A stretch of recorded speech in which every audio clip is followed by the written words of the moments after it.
The BC Lions visit the Toronto Argonauts on Sunday, where the Leos are 5.5-point road favorites, potentially due to the fact Chad Kelly has been suspended for at least the first half of the season, pending a potential appeal. Vernon Adams Jr. was 3 Down Nation's consensus MOP pick this year. I can't understand it, but I guess it is. And aims to get off to a hot start despite not having Keon Hatcher in the lineup due to an Achilles injury. Cameron Dukes gets the start for the Double Blue. JC, can the Boatmen overcome a wide spread?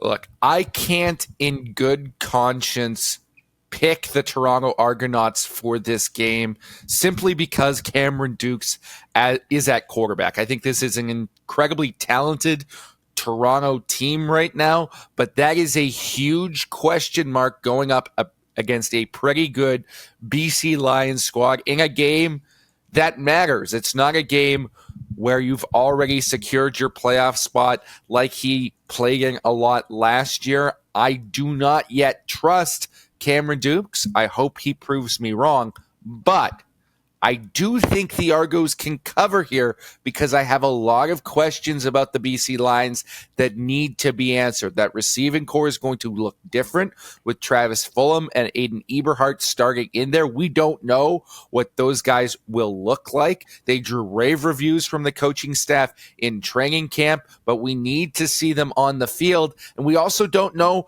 about that secondary where there's going to be 2 new rookie starters as well. I think the Argos, with all the talent they have around Dukes, can threaten the cover, but I'm still taking the Lions straight up because Vernon Adams Jr. is a legit elite quarterback, and you always take the better quarterback in these matchups. I think that the Toronto Argonauts are going to be better than a lot of people suspect, and that is because they have the best offensive line in the CFL. I also think with the addition of Jake Serezna, they quite possibly have the best defensive line in the CFL. And if games are won in the trenches, then I think they're going to win a lot of games based on that alone. That being said, I think I would be a hypocrite if I chose Vernon Adams Jr. to be the MOP of the CFL, the BC Lions to win the Grey Cup, both of which I've done this season, by the way, and not pick them to win and cover in week Hodge, one. What are you smoking out in Winnipeg? I'm smoking a lot less than they do out in Vancouver.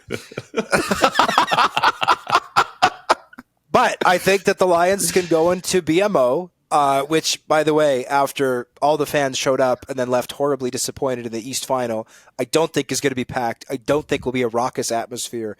I think that the Lions can go in there and win by a touchdown. At some point, we're going to see Cameron Dukes make a mistake. This is a guy who has started 2 CFL games in his career. Yes, I think that Ryan Dinwiddie's system is great, and I think it's quarterback friendly. Yes, this team has a lot of talent still, but I think that the Lions are going to win this one.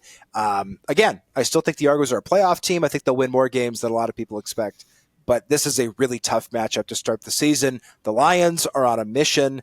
I have them winning this game and covering. Not blowing the Argos out. I'm not saying this is going to be a 25-point victory, but I think they can cover 5.5 points. Hodge, man, you are eating a bunch of points always in week one. I know you like eating, but he's a hungry there's man. Some big spreads that you have no problem giving in week one. And I'll just say for the record, I believe there is value on the Argos plus the points on the spread and also the money line as underdogs. You noted it, Hodge. I thought you were going to pick the Argos in this game.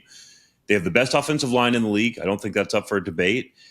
Arguably, there's the potential there for them to have the best defensive line in the league. So I think the Argonauts are being undervalued in this spot. I would think long and hard about taking them on the money line.